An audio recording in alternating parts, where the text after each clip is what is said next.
Je suis sidéré face à la mauvaise perception de la lecture critique que j'ai faite sur l'incommunicabilité de la presse nationale face au drame du stade d'Ornano. Bizarre que ce soit les journalistes qui se retrouvent allergiques à la critique de leur action. Pourtant, la presse est par essence très critique, surtout envers le pouvoir et les pouvoirs. En ma qualité de membre du Conseil supérieur de la liberté de communication, je ne peux être complaisant face à l'incommunicabilité de la presse congolaise.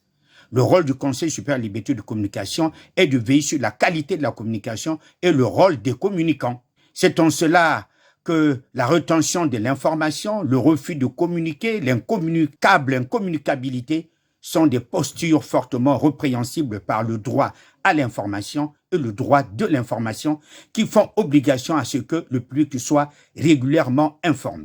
Pour un drame qui s'est produit au Congo et à Brazzaville, la presse nationale ne peut se placer dans une posture très blâmable car foncièrement antiprofessionnelle d'un blackout injustifié et injustifiable. Il n'est pas acceptable que la presse nationale se complaise à attendre la version du gouvernement pour informer les Congolais. On ne peut faire les médias en se contentant toujours et toujours de la version des gouvernants qui peuvent ou ne pas la tronquer à souhait. Dans le même élan, j'ai fait remarquer au Premier ministre que le gouvernement avait pris trop du temps pour communiquer avec son peuple car il a fallu attendre la grande édition du journal de 20 heures pour avoir la communication du gouvernement, nonobstant l'unique communiqué qui a été diffusé sur la chaîne nationale. Voilà ce qui m'oppose à certains journalistes de cette presse nationale qui me reprochent d'avoir fait cette lecture critique devant le Premier ministre et le ministre de la Communication et des Médias qui est leur chef hiérarchique. Il a été presque une évidence pour moi,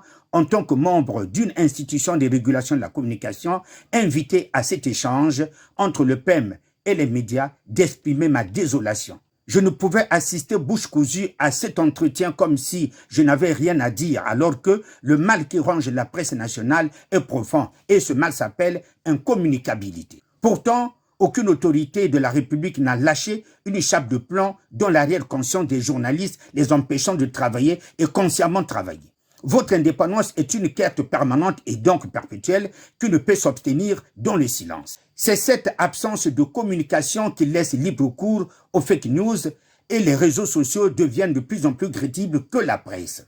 C'est dans mon rôle régalien d'arbitre de la communication que de le faire observer devant la tutelle de l'exécutif et face au ministre de la Communication et des Médias.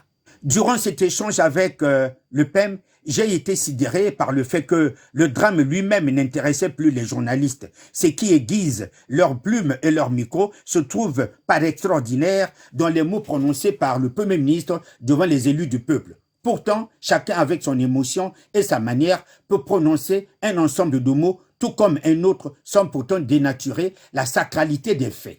Beaucoup se sont malintentionnellement acharnés sur les termes nerveux et discourtois utilisés par le Premier ministre pour aiguiser leurs plumes et micros, comme si ces mots ont, sous quelque forme que ce soit, dénaturé le drame qui nous a fait perdre 32 de nos compatriotes.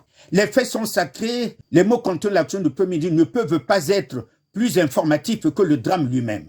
Que quelqu'un d'autre dise que les enfants ont été dociles et polis, ce commentaire qui constitue une explication des faits ne peut aucunement dénaturer les faits qui sont absolument sacrés. Je persiste et je mets un point d'honneur qu'en matière d'information, les faits sont absolument sacrés et le commentaire totalement libre. Donc, le commentaire du Premier ministre Colline Makosso ne peut en aucun cas désacraliser les faits. C'est face à la sacralité des faits et la liberté de commentaire que je suis offusqué ma qualité d'arbitre de la communication de constater avec amertume et désolation que la presse congolaise se paye le luxe de lâcher la proie pour l'ombre. Je suis Asie Dominique de Marseille, ADM, fièrement professionnel.